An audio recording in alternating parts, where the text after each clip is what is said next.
...24 Ocak Cuma günü Elazığ 6.8 şiddetinde büyük bir depremle ciddi bir şekilde sarsıldı.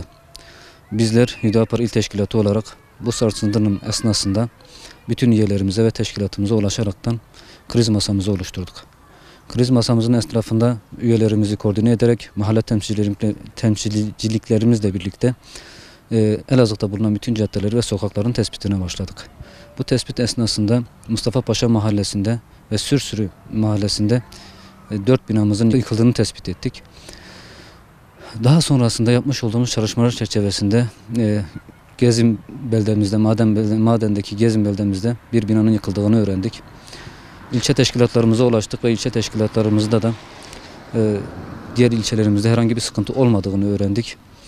Odaklandık ve tamamıyla Elazığ'ın yarasını sarmaya başladık. Kriz masamızda almış olduğumuz çalışmalar, yapmış olduğumuz istişareler neticesinde mağduriyetlerin giderilmesi bakımından ilimizde bulunan sivil toplum kuruluşlarıyla organizeli bir şekilde ilk anda ihtiyacın olabileceği soğuk havada korunabilmek adına ihtiyaçları gidermeye çalıştık. Ve bu çalışmalarımızın neticesinde teşkilatlarımızla birlikte Gençlik Kollarımız Teşkilatı, Kadın Kollarımızın Teşkilatı başta olmak üzere tüm üyelerimizle birlikte sahada bulunduk. Bu enkazda 45 vatandaşımız hamdolsun sağ bir şekilde kurtarıldı. 41 vatandaşımız ise hayatını kaybetti. Ki bu rakam Malatya'da dahil olmak üzere 41 vatandaşımız hayatını kaybetti. Biz hayatını kaybeden vatandaşlarımıza Allah'tan rahmet diliyoruz. Yaralı olan vatandaşlarımıza tekrardan acil şifa diliyoruz.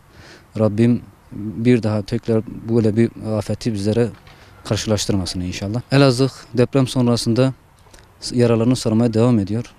Ki biz kira noktasında şu an Elazığ'da çok ciddi şekilde kira problemi var. Teşkilatlarımızı özellikle bu konuda çağrıda yaptık. Kiralık daireler tespitini yapılsın diye. Ve bize şu an müracaat eden çok aşırı şekilde kira talebinde bulunan vatandaşlarımız var. Bunların ihtiyaçlarını gidermeye çalışıyoruz. Ve bunun yanı sıra satılık olan dairelerimiz de var. Bu satılık olan dairelerin de ulaşabildiğimiz kadar müteahhitlerine ve sahiplerine ulaşmaya çalışıyoruz. İhtiyacın giderilmesi bazından kira arayan vatandaşlarımıza satılık dairelerini şu an açmasını talep ediyoruz. Kiralanması noktasında yardımcı olmalarını istiyoruz. Elazığ'da çadır kentler kuruldu, konteynerler kuruldu. Halkın ihtiyacı giderilmeye çalışılıyor. Ki halen daha partimize başvurup çadır alamayan vatandaşlarımız var. Konteynerlerin tamamlanmasını bekliyoruz ki bu 15 gün süreceği ifade ediliyor. Bunun hızlandırılması gerektiği kanaatindeyiz. Bir an önce konteynerler de tamamıyla kurulduktan sonra halkımızı daha sıcak bir ortama yerleştirmek zorundayız. Ki kira sorunu ciddi şekilde problem olmaya başladı. Şimdi hasar tespiti çalışması sürüyor Elazığ'da. Bu hasar tespiti çalışmasının bir an önce bitmesini de arzuluyoruz. Çünkü vatandaşlarımız şu an mağdur durumdadır. Hasar tespiti çalışmasında da ki eksiklerin olduğunu görüyoruz. Tamamıyla vatandaşlara ulaşılmış değil. Elbette ki bitirilecek ama sağlıklı bitirilmesini arzuluyoruz. Bundan dolayı hasar tespiti çalışmasında bizim parti olarak yapmış olduğumuz tespitini yapabildiğimiz kadarıyla evet az hasarlı binalarımız var ama halkımız endişelidir. Halkımız endişesinden dolayı dairesine konutuna geçemiyor. Bunun hızlandırılması ve hasar tespitinin çalışmasının sağlıklı bir şekilde yürütülmesi gerekiyor. Şu an elimizde bulunan bakanlarımız bunun çalışmasını yürüttüğü ifadesi zaten sürekli basında yer aldı. Biz bunun tamamıyla saha yansımasını bekliyoruz, ümit ediyoruz. Evet, şu an hava şartları da oldukça sertleşmeye başladı ki bugün itibariyle Elazığ'da kar yağışı etkili oluyor. Çadırlar evet sobalarla ısıtılmaya çalışılıyor. Soba kuruldu, yalnız odun, kömür ihtiyaçları var mı? Elbette var. Bunun da yardımı giderilmesi gerekiyor.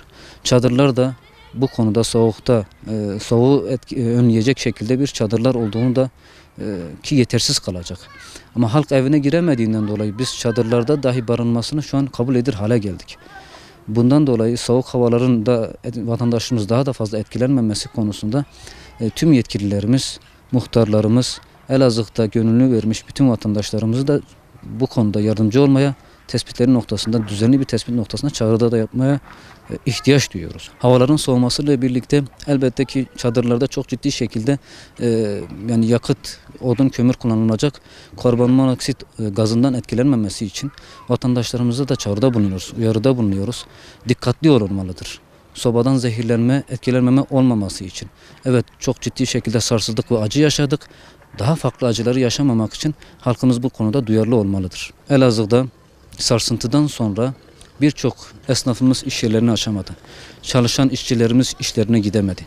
Bundan dolayı bunun akabinde tabii bir şekilde sıkıntı yaşanacaktır. Geçim sıkıntısı yaşanacaktır.